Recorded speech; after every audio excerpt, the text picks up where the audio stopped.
Assalamualaikum, selamat siang dan salam sehat semua. Perkenalkan, nama saya Simon Leonard Maromon, tingkat 2A. Saya akan mau mempresentasikan karya ilmiah, jurnal atau artikel tentang gizi yang judulnya Pengaruh Pendidikan Gizi Terhadap Pengetahuan dan Praktik Membawa Bekal Menu Seimbang Anak Sekolah Dasar. Berikut pendahuluan. Pola makan anak usia sekolah cenderung tinggi makanan jajanan dan rendah buah dan sayuran. Al-Masir et al. 2011, penelitian yang dilakukan oleh Amelia et al. 2012 menunjukkan bahwa jajanan yang paling sering dikonsumsi anak sekolah adalah makanan digoreng, minuman, dan kue, sedangkan buah dikonsumsi dengan frekuensi rendah. Salah satu cara untuk mengurangi permasalahan gizi ganda ialah dengan pedoman gizi seimbang atau Blanchett Nutrition Guidelines. Pedoman gizi seimbang disusun oleh penyempurnakan 4 sehat 5 sempurna. Hal ini dikarenakan slogan 4 sehat dan 5 sempurna tidak sesuai dengan kondisi dan permasalahan gizi saat ini.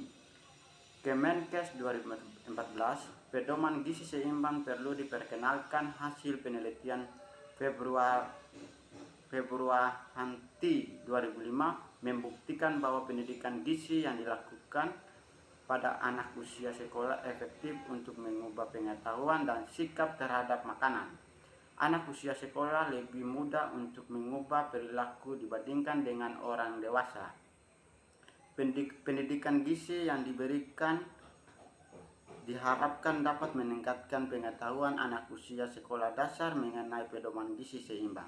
Pengetahuan akan memengaruhi sikap dan praktik gizi seimbang dalam keseharian. Praktik gizi seimbang diharapkan dapat mengurangi masalah gizi di kalangan anak. Hal ini dapat dilihat dari praktik makanan untuk sehari-hari. Salah satu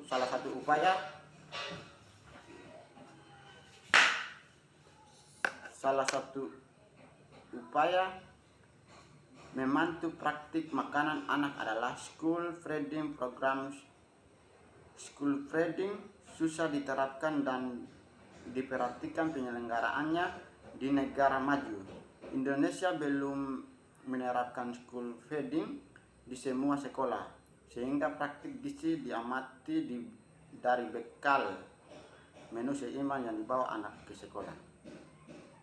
Pendidikan pedoman gizi seimbang pada anak sekolah dilakukan agar dapat mencetak generasi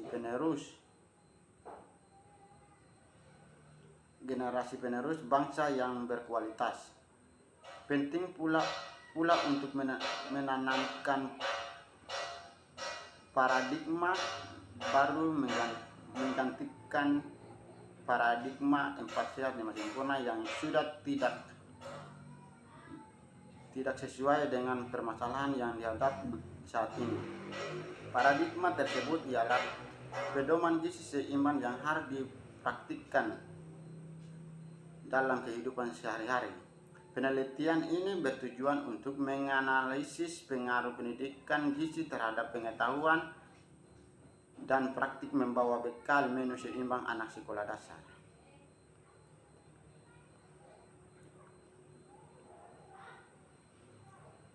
Isi dari jurnal tersebut: subjek berusia antara 10 sampai 12 tahun dengan rata-rata usia 10 tahun dan 67,3% diantaranya perempuan. Sebagian besar subjek 53,8% memiliki uang saku di atas rata-rata Rp 9.714 hari. Uang saku terbesar yang diberikan oleh orang tua atau wali ialah Rp 30.000 per hari, sedangkan Rp 5.000 per per hari adalah uang saku yang paling kecil. Subjek membelanjakan 71% uang sakunya untuk pengeluaran pangan, yaitu jajan saat istirahat sekolah. Sebanyak 50% subjek berasal dari keluarga kecil dengan jumlah anggota keluarga kurang dari 4 orang. Semakin besar jumlah keluarga, semakin banyak pula kebutuhan yang paling dipenuhi, khususnya kebutuhan pangan.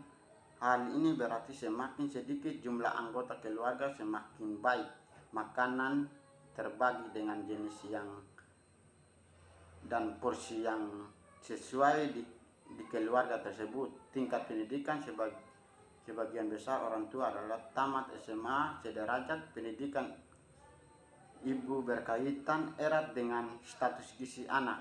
Abuya et al. 2012. Ibu memiliki peranan yang penting dalam menyediakan dan menyajikan makanan bagi keluarga, khususnya anak. Sebanyak 40,4% ayah bekerja sebagai wira swasta, sedangkan ibu tidak bekerja 75%. Ibu yang tidak bekerja memiliki waktu memadai untuk berinteraksi dengan anak, sehingga dapat meningkatkan kualitas pelayanan ibu. Pahlavi 2012. Status gizi.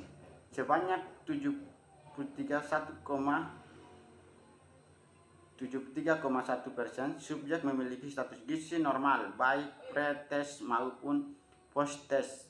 Tabel 1 menunjukkan sebaran subjek berdasarkan status gizi. Hasil studi Anindita 2014 menunjukkan tidak ada perubahan status gizi subjek selama 2 bulan penelitian, sedangkan hasil penelitian Nur Masyita et al. 2015 menunjukkan ada perbedaan indeks massa tubuh subjek sebelum dan sesudah intervensi pendidikan gizi setelah diberikan intervensi pendidikan gizi selama 3 bulan. Dengan demikian, lama pemberian pendidikan gizi memengaruhi perubahan status gizi pada subjek. Pengetahuan gizi.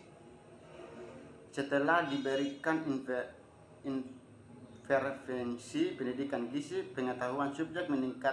Penelitian yang dilakukan oleh Driryani 2012 mengungkapkan bahwa peningkatkan skor pengetahuan setelah intervensi pendidikan gizi belum tentu dapat memperbaiki praktik makan subjek. Gambar 3 menyajikan sebaran subjek berdasarkan kategori tingkat pengetahuan gizi sebelum dan sesudah diberikan intervensi pendidikan gizi. Penutup. Pengetahuan gizi seimbang subjek meningkat setelah diberikan intervensi pendidikan gizi. Praktik membawa bekal menu seimbang juga membaik dari pre-test, post-test 1, post-test 2, dan post-test 3. Orang tua, khususnya ibu, sebaiknya mendukung siswa dengan menyediakan makanan yang seimbang. Praktik membawa bekal menu seimbang di sekolah sebaiknya dipantau oleh guru olahraga. Kantin sekolah perlu menyajikan makanan yang beragam dan berisi seimbang. Hal ini diperlukan agar anak dapat memilih makanan yang sehat dan dapat mempertahankan pemelihara makanan hingga usia dewasa. Penelitian selanjutnya sebaiknya dilakukan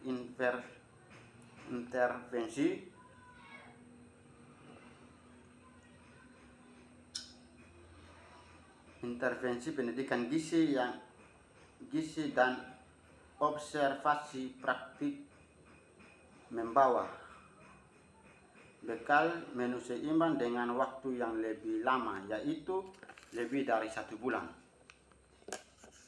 Mungkin ini saja presentasi dari saya. Terima kasih. Assalamualaikum, selamat siang, salam.